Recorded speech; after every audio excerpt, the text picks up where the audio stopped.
예수님께서 부활하셨습니다. 그를 시기하는 종교 지도자들, 그들의 무고로 식민 지배자였던 로마 제국의 그 유다 총독 빌라도의 손을 빌려서 십자가에 예수님이 처형을 당하셨습니다. 그러나 그가 죽은 지 사흘 만에 그를 두었던 무덤은 비게 되었습니다. 그의 죽으심을 슬퍼하고 낙심해 있던 그의 제자들은 부활하신 예수님의 나타나심을 그들이 경험할 때 충격에 휩싸였습니다. 부활하신 이 주님은 만났더니 정말 놀라운 분이었어요. 그들이 모두 오늘 본문에도 보면 문을 닫고 있는데 호련히 그들 가운데 나타나셨습니다. 주님의 이 부활의 몸은 우리의 이 몸하고 차원이 이제 다른 영생의 몸입니다. 신령한 몸입니다. 손과 살과 뼈가 있다 그랬습니다. 그래서 만져보라고 했습니다. 제자들 앞에 생선 토막을 달라고 해서 일부러 드시면서 정말 살아있는 몸이라는 것을 보여주셨어요. 그런데 이 몸은 문을 닫고 있는 그 방 안에 갑자기 찾아오실 수도 있었던, 지금 우리와는 차원이 다른 그런 몸입니다. 영생의 몸이에요. 신령한 몸입니다. 또 오늘 본문 앞에 보면 엠마오 제자들에게, 엠마오로 향해 가던 두 제자들에게도 나타나셨는데요.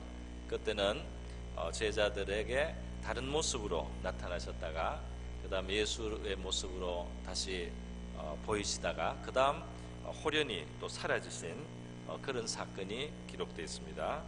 이렇게 전대미문의 부활의 사건, 특별히 우리 예수님의 이 부활의 사건이 담고 있는 뜻을 저는 여러분과 함께 생각해 보고자 하는 것입니다. 먼저는 예수님의 부활이 보여주는 제일 첫 번째 큰 의미는 이분이 굉장히 특별한 분이라는 것이죠. 굉장히 특별한 존재십니다. 가끔 어떤 사람들이 잠깐 죽었다가 깨어나는 경우가 있는데 그거하고는 다른 차원의 부활입니다. 잠깐 맥이 끊어진 것 같은데, 숨이 멎었던 것 같은데, 또 무슨 시체 보관실에 있다가 하루 이틀 만에 깨어나기도 하고요. 또 예수님이 살려냈던 나사로와 같은 사람은 기적으로 물론 무덤에서 나오기는 했습니다만은 그 몸은 지금 부활하신 예수님의 이런 몸은 아닙니다. 살다가 또 언젠가는 병들어서 죽는 그런 몸으로 부활한 거죠.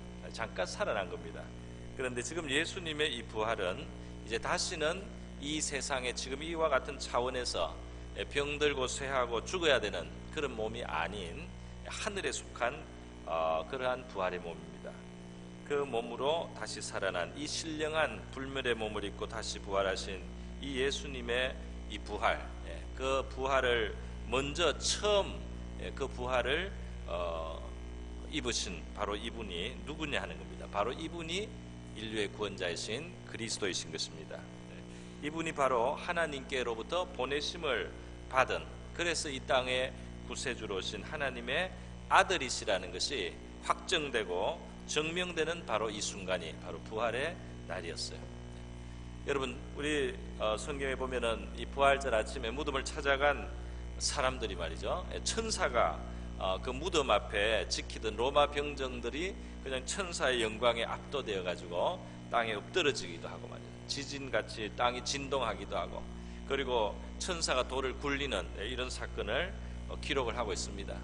천사가 무덤의 그 돌을 무덤 입구를 막은 큰 돌입니다. 이스라엘 이제 유다 방식의 무덤인데요. 그 돌을 굴린 것은 예수님을 나오게 하려고 한 것이 아니에요. 예수님은 이미 나오셨어요. 예수님은 문을 열 필요가 없습니다. 천사가 문을 연 이유는, 돌을 굴린 이유는 비었다는 것을 보여주기 위한 거예요. 그가 살아나셨느니라, 그가 이곳에 계시지 않느니라, 그가 말씀하신 대로 부활하셨다. 그래서 그분을 다시 만날 준비를 하라 말이지. 그분이 죽었다고 슬퍼하고 있는 제자들이여, 그분은 살아나셨으니까 그분이 말씀하신 것을 기억하고 갈릴리에 가서 그분을 다시 만날 준비를 하라. 그분이 그렇게 말씀하지 않았냐? 천사는 이렇게 전했습니다. 여러분, 로마서 1장 2절로 4절의 말씀에 보면요, 바로 이 하나님의 아들, 복음이라고 하는 것은 바로 하나님의 아들에 대해서 성경이 미리 약속한 것이다. 그런데 이 아들은 육신으로 다윗의 혈통에서 나셨고 성결의 영 하나님의 영으로서 죽은 자들 가운데서 부활하사 능력으로 하나님의 아들로 선포되셨으니 곧 우리 주 예수 그리스도시다 그랬어요. 로마서는 그렇게, 그러니까 부활하셔서 능력으로 하나님의 아들로 선포되셨다. 그 부활하심으로써 하나님의 아들이심을 그가 완전히 드러내시고 선포하시게 된 겁니다. 예수님은 이 고난을 받으시기 전에도 자기 자신에 대해서 이미 분명한 말씀들을 많이 하셨어요. 요한복음 8장 23절에 보면 예수께서 가라사대 너희는 아래에서 났고 나는 위에서 났으며 너희는 이 세상에 속하였고 나는 이 세상에 속하지 아니하였느니라. 여인의 태에서 난 것은 같아요. 여인의 태를 통해서 모두 인류가 들어왔습니다. 그러나 성령으로 잉태되셨습니다. 아담의 후손이 아닙니다. 아담의 후손으로 나신 것이 아니라, 사람은 분명히 사람이신데 아담의 후손으로 죄 있는 가운데 나신 것이 아니에요. 성령으로 잉태하사 동정녀에게 나신 것은 그가 인류의 죄를 청산할 수 있는 하나님의 아들이 육신을 입고 오셔서 죄 있는 인생들, 몸을 입고 죄를 가운데 살아가는 우리 인생을 대신하기 위해서 사람이 되셔야 됐지만은 아담의 후손은 아닙니다. 사람이 되심으로 사람의 죄를 청산하는 구세주가 되셨고 사람의 죄를 씻기 위해서 사람의 모습으로 사람의 똑같은 것을 가지고 그 저주를 받으시는 자리에 왔지만은 아담의 후손은 아니에요. 동정녀 탄생은 어떤 그냥 신화적인 그런 이야기가 아니고 그가 구세주가 되기 위해서 반드시 그는 아담의 후손이 아니어야 합니다. 죄 가운데 출생한 것이 아니에요. 위에서부터 오신 겁니다. 위에서부터 오셨고 이 세상에 속하지 않은 분인데 이 세상에 거하셔서 이 세상에 사는 인생의 모습으로 오셔서 바로 거기에 있는 자들을 구원하시는 겁니다. 또 요한복음 8장 42절에 예수께서 가라사대 하나님이 너희 아버지였으면 너희가 나를 사랑하였으리라. 이는 내가 하나님께로 나서 왔음이라. 나는 스스로 온 것이 아니요 아버지께서 나를 보내신 것이니라. 할렐루야. 이렇게 하나님을 아버지라고 하시고 그 아버지가 나를 보냈다고 하는 이런 선지자는 없습니다. 사실 어떤 선지자도 어떤 하나님하고 가까운 그 누구도 아버지라고 하나님을 부르면서 그 아버지가 보내서 왔다고 하는 이런 이는 없어요. 예수님의 비유 중에 큰 농장의 주인이 말이죠, 자기 종들을 자꾸 보내가지고 그 농장의 과실이 잘 됐는지 그 소산을 어떻게 됐는지 이렇게 종들을 보내다가 마지막에는 자기의 아들을 보냈다 그랬어요. 그 종들을 보내봤자 거기에 일을 하고 있는 종들이 이미 이 부패해가지고 그 보낸 종들을 그냥 때리 패기만 하고 그 종들을 통해서 그 보내는 종들을 통해서 지시하는 주인의 말을 안 듣는 거예요. 그러니까 마지막에 이 주인이 말이죠, 자기 아들을 보냈다는 겁니다. 근데 그 아들마저 이제 해를 입게 되는 거죠. 하나님께서 많은 선지자들에게 미션을 줘가지고 이 하나님의 나라를 이렇게 해야 된다, 하나님의 뜻은 이것이다 아무리 알려줘도 그것이 잘 받아들여지지 않다가 마침내 하나님께서 그 앞에 보낸 종들하고는 차원이 다른 그 주인의 아들이 직접 보냄을 받아 왔다는 겁니다. 그 이야기를 예수님이 하셨어요. 바로 하나님 예수님 자신이 바로 그 아들이신 것입니다. 여러분, 그래서 예수님의 이 부활이라고 하는 무덤에서 일어난 이 부활의 사건, 그리고 이 신비로운 몸으로 부활하신 이 사건은 그분이 진실로 하나님께서 보내신 그의 참 아들이심을 증명하는 사건이었다는 것입니다. 할렐루야. 이런 식으로 하신 분이 아무도 없어요. 이런 식으로 인류를 향해서 말이죠, 그의 탄생과 그리고 그의 하늘과 땅 사이에 매달려 죽는 그런 죽음과 그리고 또 이런 몸으로 부활하신 이런 일을 한 분은 인류 역사에 없습니다. 없는데 그 예수의 자리, 구원자의 자리를 다른 사람들이 주장한다는 건 정말 우습습니다. 박태선도 죽었어요. 문선명도 죽었어요. 지금 이만희도 그 자기들이 부르는 찬송가에는 만희 왕이라고 들어가 있어요. 그런 사람입니다.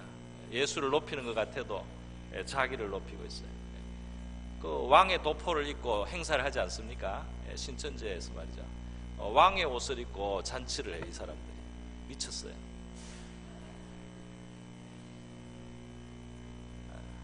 참왕은 예수뿐입니다. 할렐루야. 성령으로 잉태하지도 않은 사람들이, 하늘과 땅 아래에 매달려서 살찌고 피 흘리지도 않은 자들이, 신령한 몸으로 부활하지도 않고 죽으면은 큰 무덤에 들어가려고 묘짜리나 크게 사놓은 자들이 말이죠, 자기들이 구원자라고 하니까 얼마나 가증합니까? 이런 영혼의 날강도들에게 속지 않으시기를 축원드립니다. 오늘 두 번째로 이제 중요한 것은, 예수님께서 진실로 하나님께로부터 보냄을 받아서 위로부터 오신 분이라면 왜 그분은 그 무덤에 들어갔어야 되냐? 왜 그분은 그렇게 비참한 처형의 그런 나무 틀에 매달려서 저주받은 모습으로 죽었어야 됐었느냐 하는 이 질문을 거꾸로 하게 되는 것입니다. 그가 진실로 하나님의 아들이실진데 어찌하여 그는 하나님의 아들로서 받아야 될 영광과 존귀와 칭송의 자리에 서지 아니하시고 그런 비참한 비극적인 죽음의 자리에 그분이 달리셨어야 하느냐 하는 것입니다. 왜 거룩하시고 죄가 없으신 하나님의 아들이 그러한 죽음을 죽으셔야 됐느냐? 성령으로 잉태되어 아담의 후손이 아니므로 그 죄를 물려받지 않아서 죄와 저주와 상관이 없는 분이 왜 그렇게 저주받은 자의 죽음으로 죽으셔야 되느냐? 사망과 죄, 형벌, 저주, 이 모든 것은 죄의 결과입니다. 죄가 없는 분에게는 이것이 상관이 없어야지 원칙입니다. 그러나 바로 자기와 상관이 없는 그 저주, 자기와 관계가 없는 그 심판, 자기에게 합당하지 않은 그 사망과 죽음, 하나님의 진노를 당하신 것은 그것은 바로 다른 이들을 위한 것입니다. 할렐루야. 그 다른 이 속에 저와 여러분이 있는 줄 믿습니다. 자신의 저주가 아니고 자신의 죽음이 아니고 자기가 받아야 될 심판이 아닌 그 심판을 왜 그가 받으신다? 왜 하나님의 아들이 왜 그렇게 버림을 받는 데까지 가셨느냐? 왜 그렇게 저주의 잔을 다 마신 것이냐? 저주받아야 될 우리, 버림을 받아 마땅한 우리들, 진노를 당해야 될 그러한 이유가 있는 우리들을 대신한 죽음의 자리, 심판의 자리라는 것입니다. 할렐루야. 베드로전서 3장 18절에 말씀하고 있습니다. 그리스도께서도 한번 죄를 위하여 죽으사 의인으로서 불의한 자를 대신하셨으니 이는 우리를 하나님 앞으로 인도하려 하심이라. 육체로는 죽임을 당하시고 영으로는 살리심을 받았다. 이 영으로 살리심 받았다는 이 말은 성령으로 말미암아서 살아났다 이 말입니다. 이거 몸이 안 살고 영만 살았다 이 뜻은 아니에요. 오해가 없기를 바랍니다. 여기에서 그리스도께서 한번 죄를 위하여 죽으사 의인으로서 불의한 자를 대신하셨다 했습니다. 그러니까 불의한 자를 대신한 죽음이다 이 말입니다. 이 불의한 자에게는 여러 종류의 사람이 들어가는 거예요. 남편을 4번 5번 바꾼 여자도 들어갑니다. 세리도 들어갑니다. 그리고 종교적으로 열심히 있는 것 같지만은 하나님의 뜻을 알지 못하고 자기의 의를 세우기에 바빴던 그런 바울과 같은 사람, 그 이전의 이름 사울이죠. 그런 사람도 들어갑니다. 불의한 자에 들어가는 거예요. 그 모든 불의한 자들을 대신한 참 의인의 죽음으로써 그리스도께서는 죽으셨던 것입니다. 요한 1서 3장 5절에도 말합니다. 그가 우리 죄를 없이 하려고 나타나신 바 된 것을 너희가 아나니 그에게는 죄가 없느니라. 죄 없으신 분이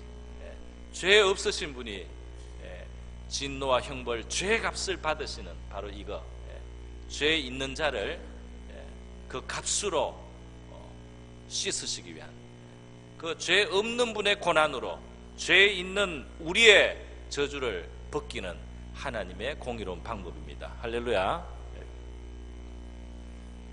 로마서 6장 23절에 말하지 않습니까? 죄의 싹은 사망입니다. 이 사망 속에는 육체의 사망도 있고 이 영혼의 사망도 있는 거예요. 하나님과 분리되고 저주와 진노 아래 들어가는 영원한 형벌로 들어가는 이것도 영적인 사망이에요. 죄는 육체의 사망도 가져오고 영혼의 사망도 가져옵니다. 그 죄의 값이라고 하는 것은 무서운 거예요.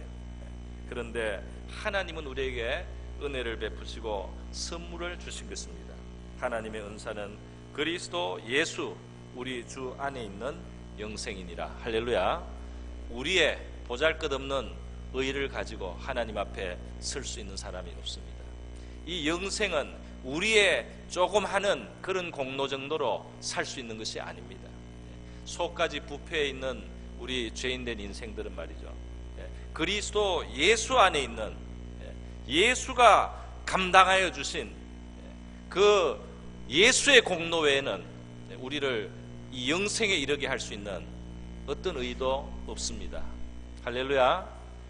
자랑할 것이 우리에게 없어요. 자랑과 칭송과 영광과 찬양이 하나님의 아들에게 속하는 것입니다. 여러분, 마지막으로 이 부활이 담겨있는 의미를 우리는 생각해 보겠습니다. 그것은 무엇이냐 하면요, 예수님의 부활은 죽음보다 강한 하나님의 생명의 능력이 나타났고 이것이 장차 우리에게도 이것이 기다리고 있다는 것입니다. 죄와 죽음, 육체의 죽음이든지 영혼의 죽음, 영혼의 영원한 형벌이든지 이것은 다 죄의 결과인데요.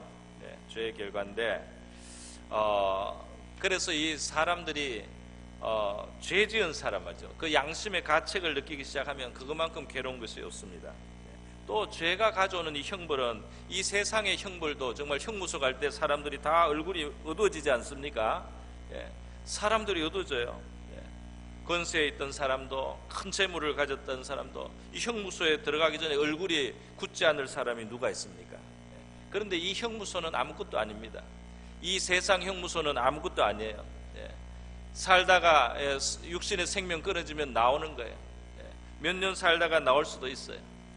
이 육신의 형무소하고 비교할 수 없는 영원한 영혼의 심판 자리는 그 형을 받아야 되는, 그 죄값을 치른다는 것은 정말 무서운 일입니다.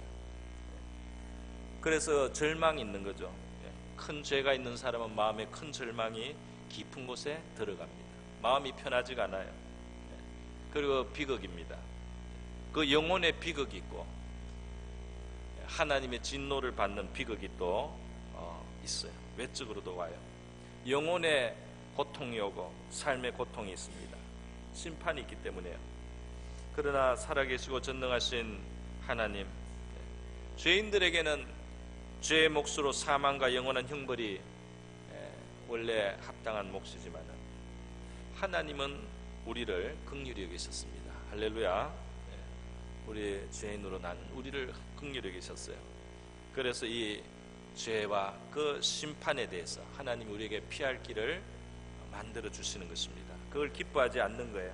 긍휼히 여기사 사랑하셔서 말이죠, 이 세상을 이처럼 사랑하셔서 그 아들을, 독생자를 이 세상에 주셨다. 영원하신 그 아들을 주셔서 우리의 절망, 우리의 비극을 해결하시는 이 은혜가 하나님께로부터 온 것입니다. 우리가 만든 것이 아니고요, 하나님께로부터 온 거예요. 예수님을 믿고 우리가 예수의 영을 모시지 않습니까? 예수를 믿고 그 영을, 성령을 우리가 인정하고 환영하고 성령을 우리가 구하고 예수 안에 들어오게 되면요, 죄와 영원한 죽음, 이 절망과 비극이 해결될 수 있는 하나님의 아들의 그 공로를 힘입습니다. 할렐루야.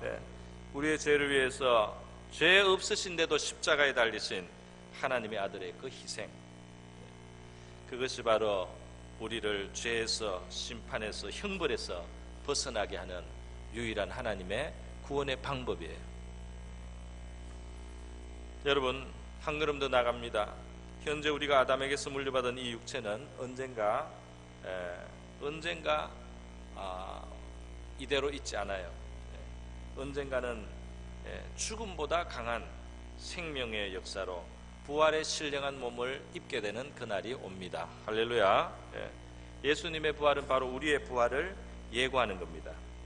고린도전서 15장 12절 이하에 말씀하죠. 그리스도께서 죽은 자 가운데서 다시 살아나셨다 전파되었거늘 너희 중에 어떤 이들이 어찌하여 죽은 자 가운데 부활이 없다 하느냐. 부활이 없다고 하는 사람은 잘못돼요. 왜? 그리스도가 사람이신데 부활하셨단 말이죠. 그가 물론 특별한 사람이지만 하나님이 사람으로 만드신 그 아들이 부활하셨기 때문에 사람에게 부활이 있게 되는 겁니다. 만일 죽는 자의 부활이 없으면 그리스도도 다시 살지 못하셨으리라. 하나님은 사람에게 부활을 주시려고 그 아들이 사람으로 오셔서 부활을 먼저 시작하신 겁니다. 주님의 재림의 날이 우리 몸의 부활의 날이라고 성경을 보면 우리가 알 수 있어요. 죽은 자들이, 먼저 죽은 자들도 부활의 몸을 입습니다. 이 땅을 살아가던 예수 믿는 자들도 그 날이 되면 부활의 몸을 순식간에 입게 된다고 그랬어요. 고린도전서 15장 51절이 합니다. 보라 내가 너에게 비밀을 말한다 그랬어요. 하나님의 비밀입니다. 이거 사람 세상 지식으로 알 수 있는 것이 아니고 세상의 학문으로 알 수 있는 게 아니고 사도 바울 통해서 하나님께서 계시로 알려주신 지식이에요. 하나님의 비밀이죠. 우리가 다 잠잘 것이 아니요 마지막 나팔의 순식간에 호련히 다 변화하리니. 나팔 소리가 나매 천사의 나팔입니다. 죽은 자들이 썩지 아니할 것으로 다시 살고 우리도 변화하리라. 이 썩을 것이 불갑을 썩지 아니할 것을 입겠고 이 죽을 것이 죽지 아니함을 입으리로다.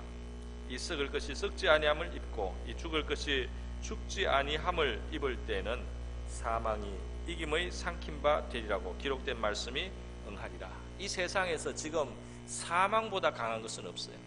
결국 다 살아있는 것은 죽습니다.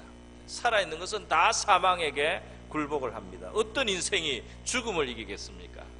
어떤 정복자도 어떤 능력자도 어떤 권세자도 죽음 앞에 다 굴복되어 있습니다. 다 죽었습니다. 그에게 삼켰는데 가장 강한 챔피언인 이 사망이 장차 삼킴을 받습니다. 할렐루야.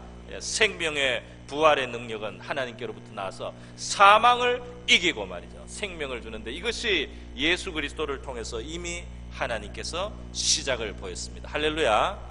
첫 열매를 보이신 것입니다. 봄이 올 때 꽃이 한 송이 먼저 피고 그 다음에 온 산천에 꽃이 피지 않습니까? 처음 피는 꽃이 어딘가는 있지 않습니까? 벚꽃이 하나 어딘가에 망우리에서 벚꽃이 하나 피고 전체 벚꽃이 피어나지 않습니까? 그리스도의 부활이 이와 같다는 것입니다. 그 첫 부활이 있고 이제 모든 인류에게 있어서 엄청난 부활의 날이 기다리고 있습니다. 할렐루야. 이때 우리가 예수 없이 살다가 죄 가운데 살다가 하나님 없이 살다가 사망의 부활로 형벌을 당하는 사망의 부활로 나와서는 안 됩니다. 영생에 들어가는 생명의 부활로 들어가야 될 줄로 믿습니다. 그 아들 예수를 힘입어서 말이죠.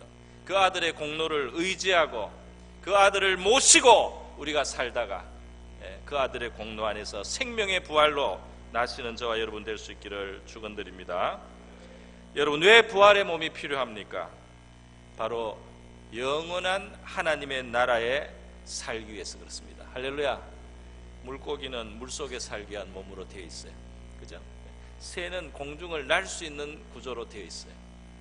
땅을 기어다니는 동물은 땅에 맞는 몸을 주셨습니다. 숨 쉬는 방법이 다르고 피가 돌아가는 방식이 다르고 그리고 그 뼈의 구조도 다르고 다 달라요. 왜냐하면 그 환경에 맞게 돼 있는 겁니다. 왜 부활의 몸이 필요하냐? 영광의 나라, 하나님의 영원한 나라에 맞는 몸이 필요하다는 겁니다. 할렐루야. 새 하늘과 새 땅에 맞는 몸으로 그 몸이 바로 부활의 몸이 되어야만 그 세계를 누릴 수 있기 때문에 부활의 몸을 예비해 주셨고 앞으로 주실 줄 믿습니다. 그래서 고린도전서 15장 50절에 형제들아 내가 이것을 말하노니 혈과 육은 하나님 나라를 유업으로 받을 수 없고, 또한 썩은 것은 썩지 아니할 것을 유업으로 받지 못하는, 지금 이런 수준의 몸으로는 썩지 아니하는 영원한 하나님의 나라를 우리가 받을 수가 없기 때문에 그 부활의 몸을 입게 하신다. 할렐루야. 부활의 몸만 받는 게 아니죠. 부활의 몸을 받는다는 의미 속에는 그 하나님의 나라의 상속자가 되는, 그 나라에 들어가 누리게 되는 그 약속까지 포함되어 있는 거예요. 여러분, 죄 가운데 살다가 하나님의 아들이 없이 죽는다면 우리는 심판을 위한 부활을 경험합니다. 그러나 하나님의 아들의 생명을 가지고 살다가 부활할 때 생명의 부활에 참여하게 될 줄로 믿습니다. 요한 1서 3장 2절의 말씀이에요. 사랑하는 자들아, 우리가 지금은 하나님의 자녀라. 장래에 어떻게 될 것은 아직 나타나지 아니하였으나. 예수의 부활 외에는 지금 그런 부활을 우리 중에는 보지 못했습니다. 그러나 그가 나타나심이 되면 우리가 그와 같을 줄을 아는 것은, 다시 말해서 우리도 그 부활하신 예수님 같은 그런 부활로 우리가 그와 같을 줄을 아는 것은 그에 계신 그대로 볼 것을 인함이니, 그때 우리가 예수님하고 비슷한 같은 질의 그 몸을 가지고 그분을 대하게 되는 날이 온다는 겁니다. 할렐루야. 예수님이 오늘 새벽에 우리 새벽 특별 기도 시간에 본문에 그게 나오죠. 예수님이 부활하신 다음에는 마리아에게 가서 내 형제들에게 가서 전하라 그랬어요. 그 제자들을 형제라고 예수님이 비슷한 동료로 그렇게 불러주십니다. 그리고 내가 내 하나님 곧 너의 하나님, 내 아버지 곧 너의 아버지에게 간다고 해라, 그렇게 말씀했어요. 그 예수님이 동료로 불러주시는 거예요. 동료, 비슷한 것처럼, 우리가 그분과 비슷한 것처럼 불러주십니다. 그의 나타나심이 되면 우리가 그와 같이 될 줄로 믿습니다.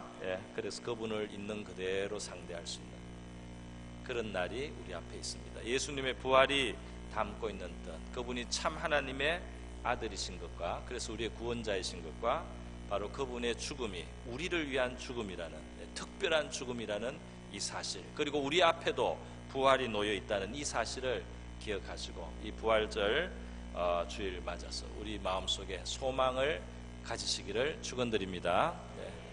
다 같이 한번 기도하겠습니다. 이 시간 기도할 때 하나님 앞에 먼저 감사드리고요, 그 속에 있는 하나님의 다 이것이 사랑입니다. 이것이 다 하나님의 능력이자 사랑의 일이에요. 그 사랑을 우리가 감사드리고 우리의 삶 속에 이 부활의 주님과 더불어 살아가는 우리의 삶이 되게 하여, 이 부활의 능력이 미래에도 역사하지만 우리의 현실의 삶 속에도 역사하셔서 우리가 환난과 어려움 중에도 능히 감당할 수 있고, 또 우리를 도와주셔서 역사하시는 신기한 하나님의 능력이 우리에게 있을 수 있습니다. 그것을 위해서 우리 하나님 앞에 감사하면서 함께 기도하겠습니다. 기도합니다.